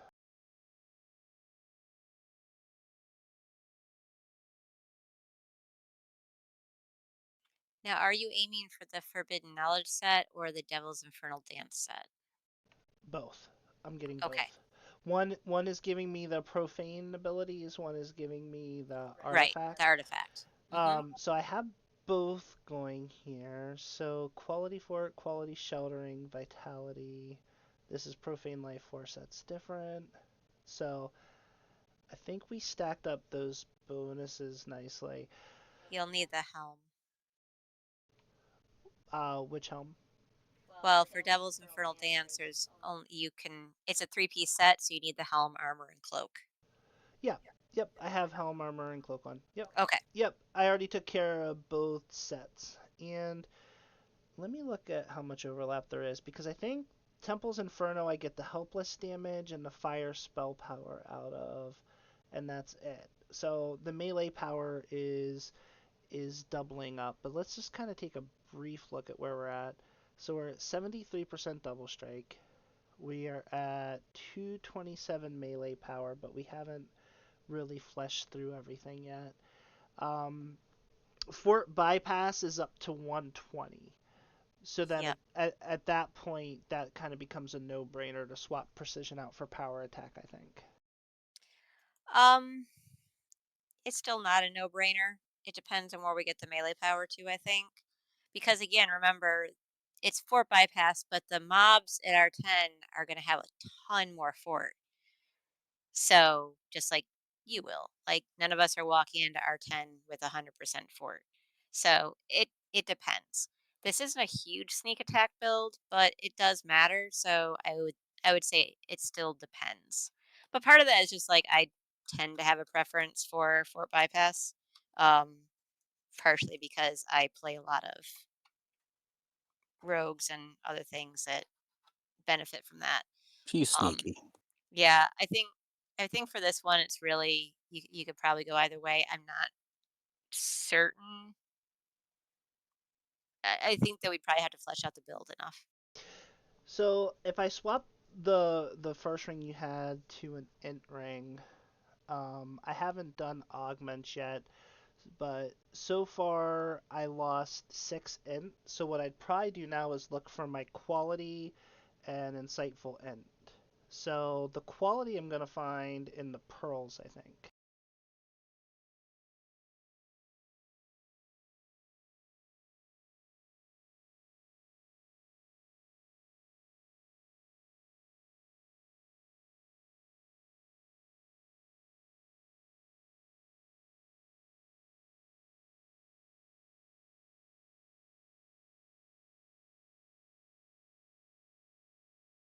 Although there's a lot of overlap there, and this treasure hunter spyglass looks really good for this build. Um, for Nah, it's a swap item, and I think we just threw in because for him because he's got to have it constant going up the stairs. It was better to do augments for the trap skills Right. Well, because Well, so this is giving me +9 to int base skills, but it's also giving me +10 to wisdom base, so that would include spot. And it's an insightful int 6, which is really what I'm looking to get out of it. yes, but there are probably better trinkets that you can use, and you can slot in 5 as an augment, so you're really not losing a ton.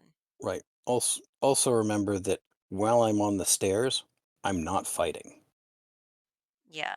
I mean, I would say it's possible to use that, but I would keep it a soft swap because there might be other things. There are probably other things that are a lot better. And I think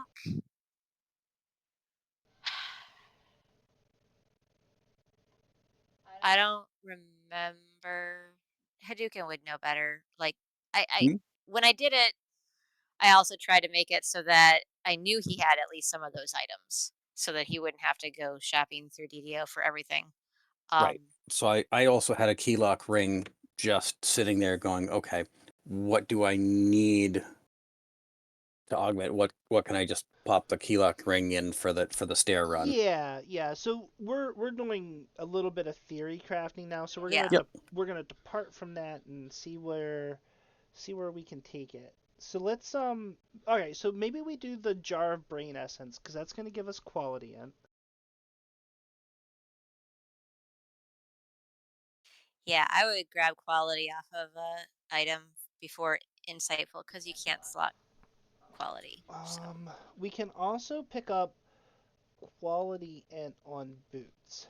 And the reason I'd be tempted to do that is to sneak yet another set bonus onto this build with the gem of many facets and a wrist item. Because there's a couple decent little bonuses there. So like we could get the clockwork boots or quality int, the sunken slippers, and then you can get some potency there. Let me see. There has to be another good set of boots. Actually, between those, if we wanted to add a little bit to your electric spell power, I could do the sunken slippers.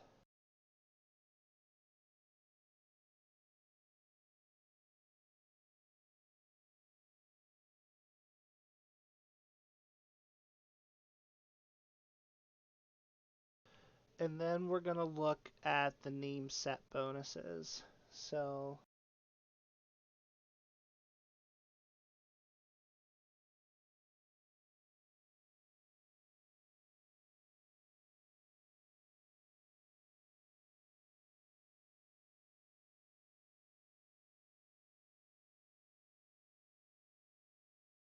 if we go under named item sets, I'm basically going to look for sets that include this gem of many facets.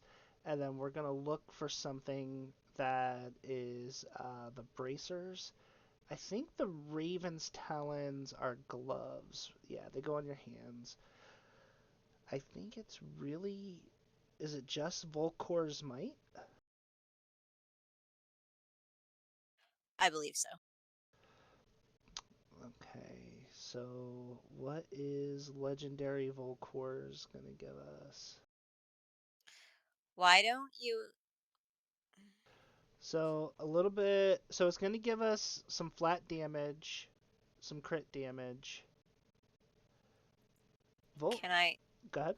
I'm not really. I'm not looking at all the things you put in there for the whatchamacallit, forbidden knowledge set, but there is in insightful int 6 quality reflex 3 on bracers. So if that helps shift things around, I do not know. On the wristbound register. I It's was. also got wizardry and magical efficiency. I'm just not sure. I think I might stick with Volkor's, and let me show you why. I have Volker's Might on a. I have a gem, a very pretty gem with So Volker's Might and Windlasher's Ferocity, so I use it a the lot. gem many facets is also craftable, which I Yep. like.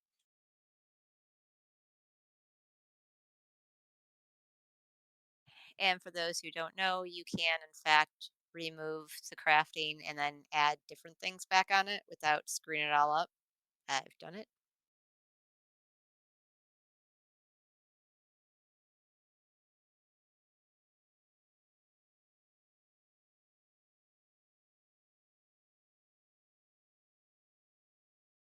So I think that'll actually allow a insightful ability of +7. So I believe that can get you insightful int +7. I don't think it goes up to 7. I don't think it goes higher than 6. No, I think it crafts the 7 for the insightful on the gem. Yeah. And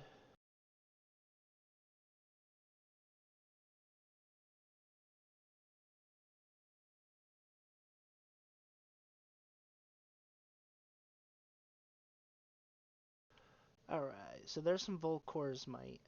So first, let's go see how badly we trashed our hit points. Because we don't have all the con back yet. Right. So, but our intelligence is fast approaching 90. And Yep. we were at 84 before. So let me boost that up.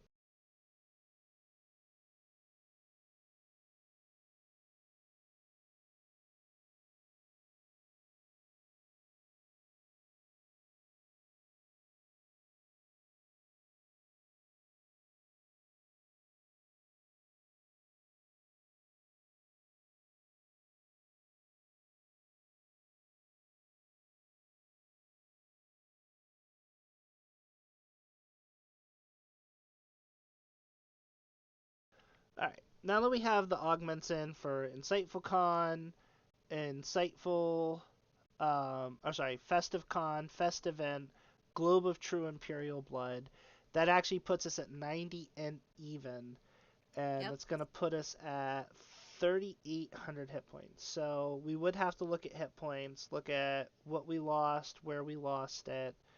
Um, The other set had both false life and profane, so I don't know yeah, if this has both. I I have to look. have Vitality and I do have Profane Life Force. Yep, I have both. Oh, but I think you had Legendary Bulwark, didn't you? Yes.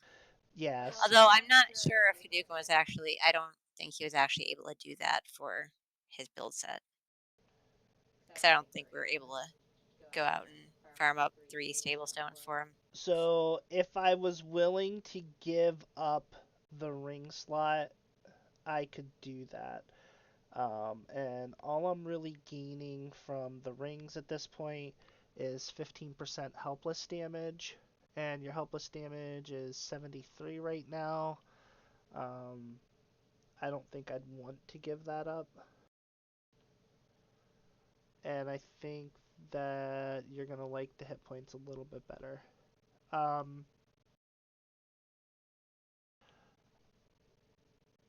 I mean, you can do the helpless damage with the 3-piece set, but it depends on how many non-set items you have in here. I'm just gonna rework the filigrees really quick too. I'm gonna rework them Yep. the way that I would normally set them up, and then we'll have a comparison because we have your first gear set.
Okay, there we go.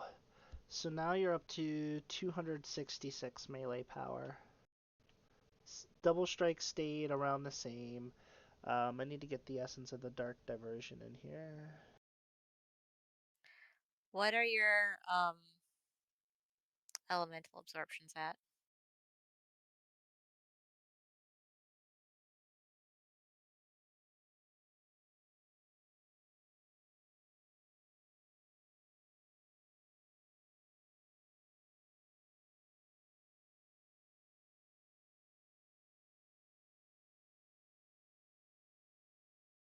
Okay, there we go. Sorry, 278 melee power, so just under. Elemental absorptions. Let me take a look. Further down. Are they? They're not under They're under defenses? magical. Go down one. Oh, okay, under magical defenses. Um, under spell powers, I think. Aren't they? Yeah, energy resistance is breakdown. Keep going down. There you go. There we go. That's resistance. Yep, and you want absorptions? Yep.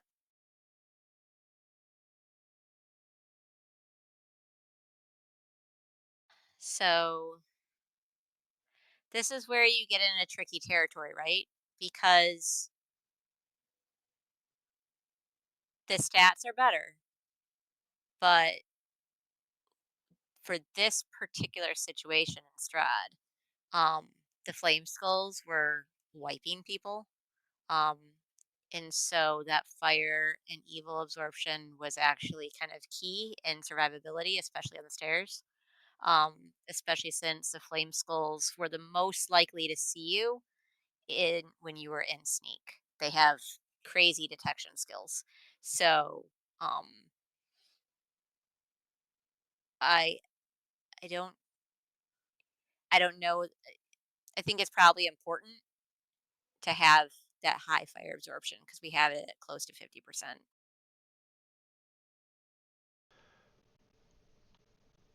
Oh, for the fire absorbs? Yeah. And the evil was good too, but the fire especially.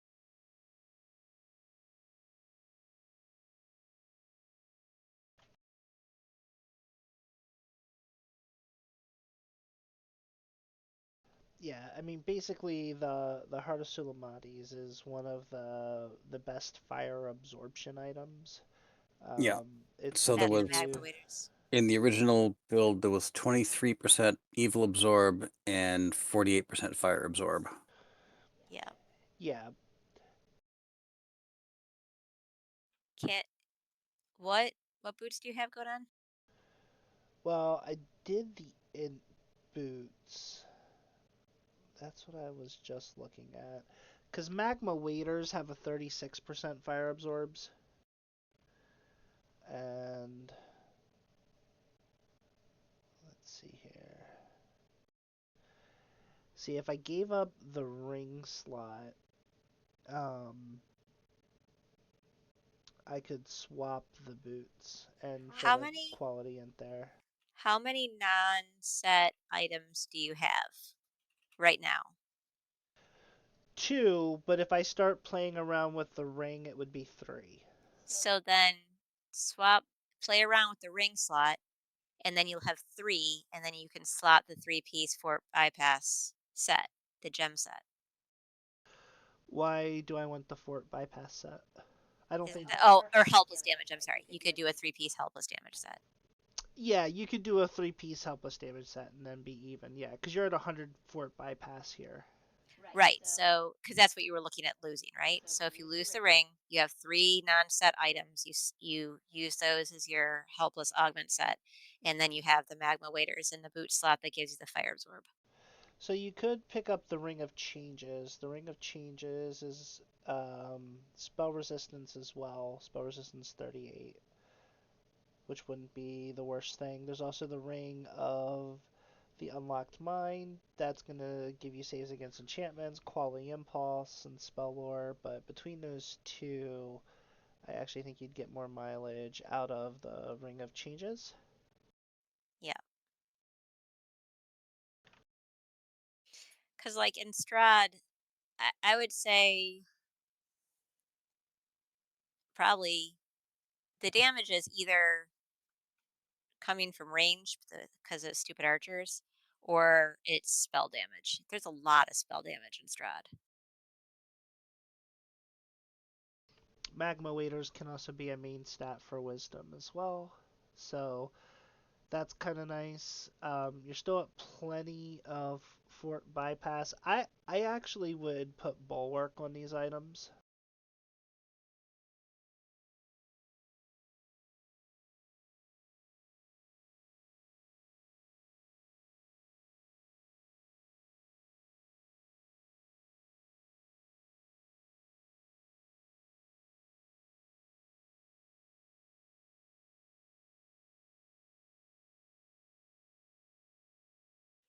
Um, Because if we put legendary bulwark back in, you're actually gaining hit points now. Now you're up to 4100 hit points. do you have false life on an item? Not the Yeah. vitality of the profane, but false life. Just regular old plain Jane false life.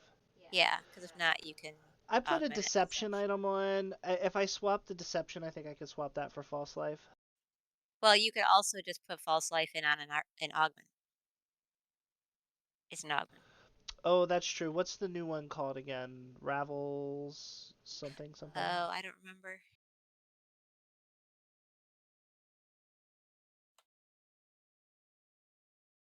Let me look.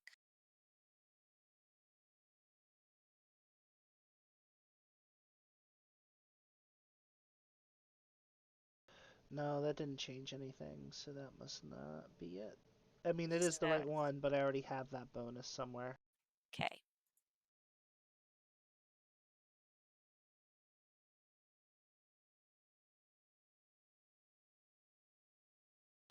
Pick up our imbue dice back with that augment. Anyway, I could keep fleshing this out. My point being that the new set, some of the new set bonuses are quite nice. I'm also seeing a missing dodge, so I'd want to put a sapphire dodge in.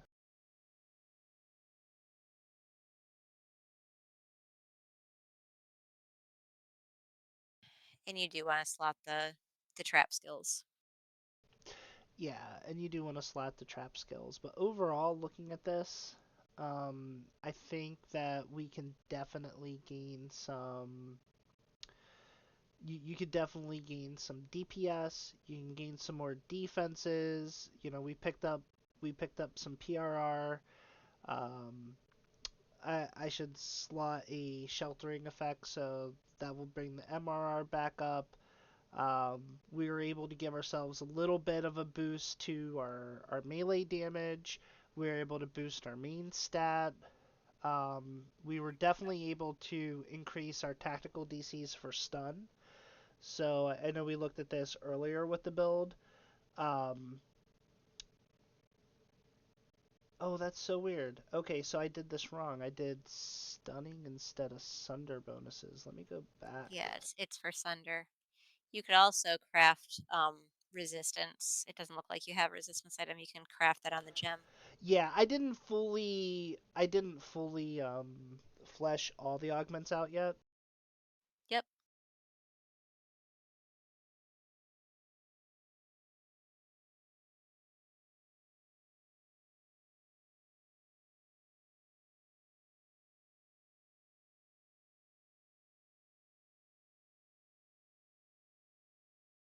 And then obviously we would need to add back into all the rogue abilities, disable device, search, spot.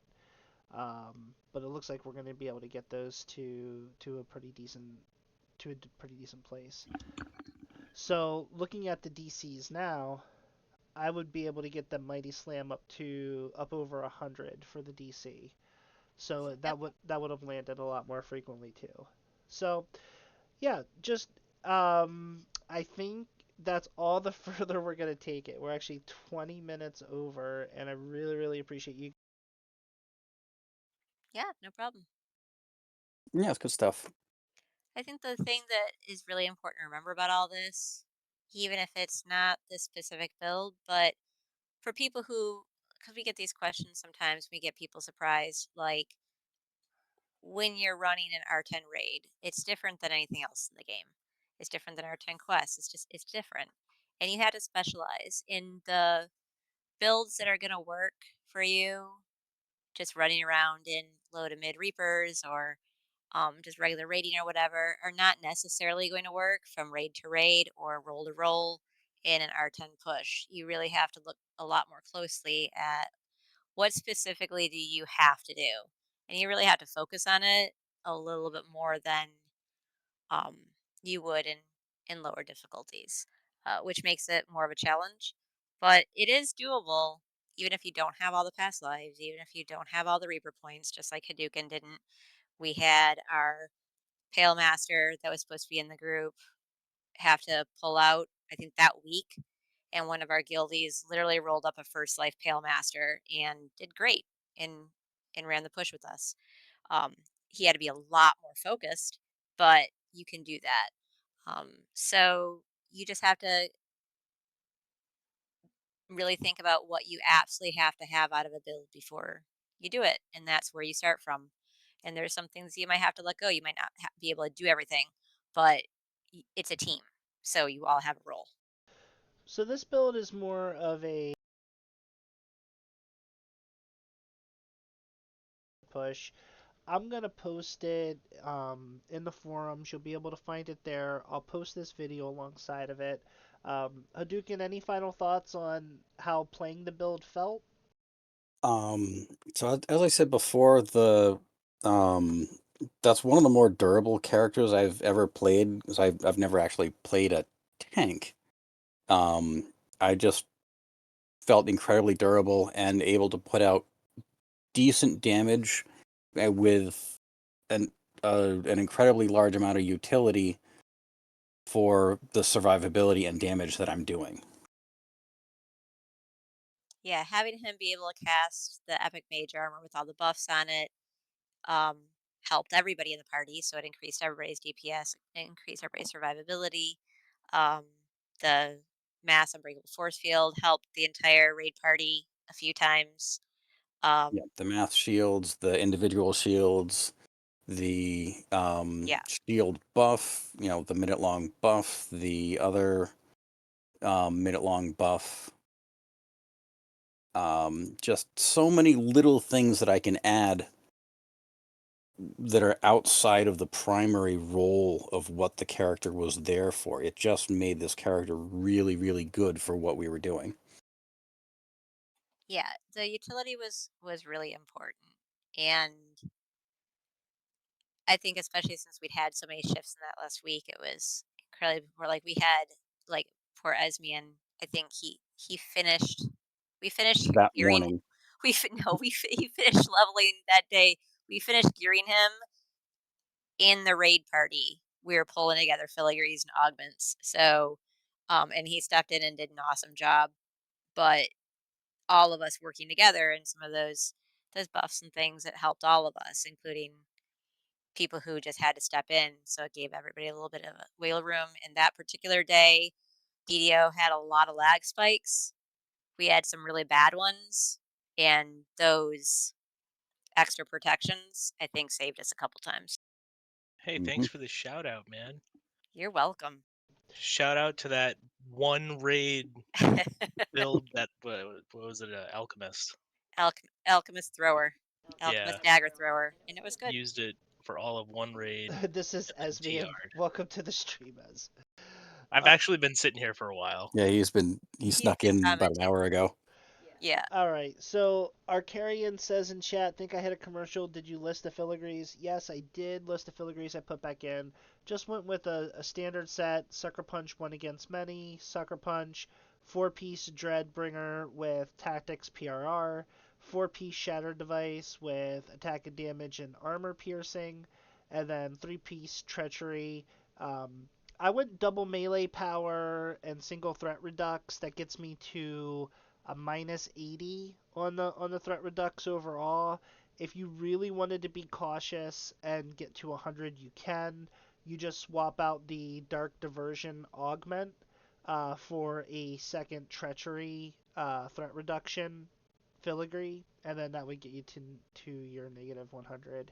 I don't think this build's going to be doing a lot of damage anyway, but we were able to keep our sneak attack dice, our imbue dice. We were actually able to eke out a little bit more sneak attack damage. We were able to eke out a lot more melee power, a lot more. I actually ended up with more fort bypass with power attack. We were able to increase the tactical feats, get some more hit points.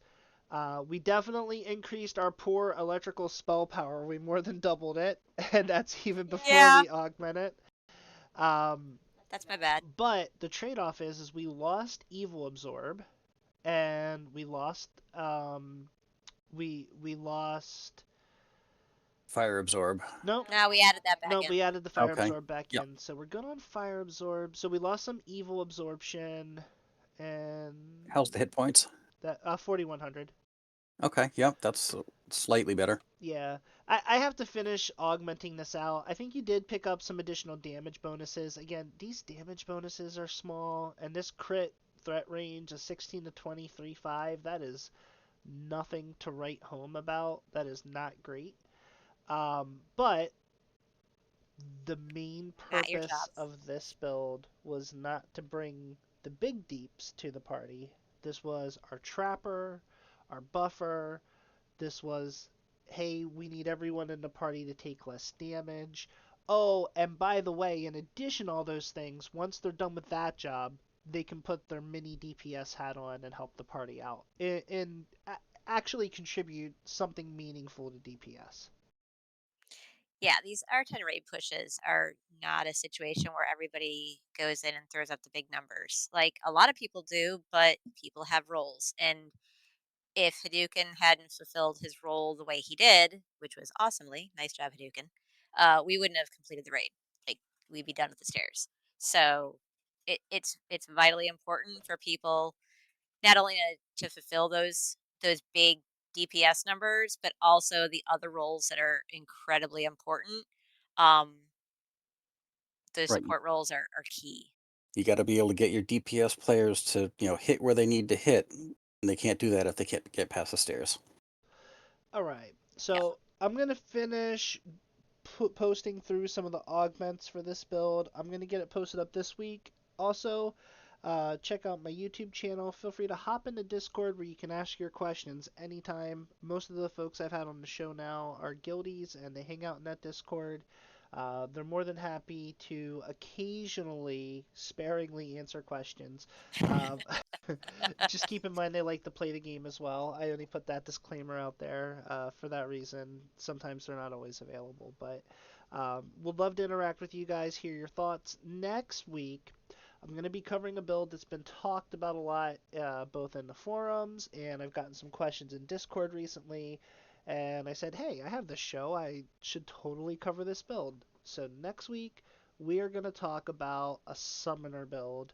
This is a build that just deals damage and can, well, solo in quotes, with nothing but hirelings and summons in the party. Really excited to talk to you guys about that build and my experiences on it next week. And then coming soon, I actually have a few endgame players coming to talk to us again about an effective first life build. I believe it's going to be a warlock. And then I do have an endgame tank player who has tanked in multiple R10 raids. They are not from the Kyber server. Who's going to be coming on to talk to us about endgame tanking and the build that they are currently using for that. So a lot of exciting things coming up. If you do have a build that you want to cover, or you have an idea for a build but you're not sure how to make it happen, hit me up in the forums. I did make a post there for it as well on the DDO forums. I have about 5 or 6 build requests pending right now, so sorry if I don't get to yours right away, but I only do this show once a week, and I will get to them as fast as I can. One last shout out before we end the stream, and I'm going to raid out, I'm going to kick it back to the DDO stream. Cozy Bean is over there. But I did want to talk a little bit about the charity that I have going on right now. I am part of Team Standing Stone Games for the Extra Life Challenge. We are raising money for the Children's Miracle Network hospitals. And I have set a personal goal that between now and I believe it's the end of November,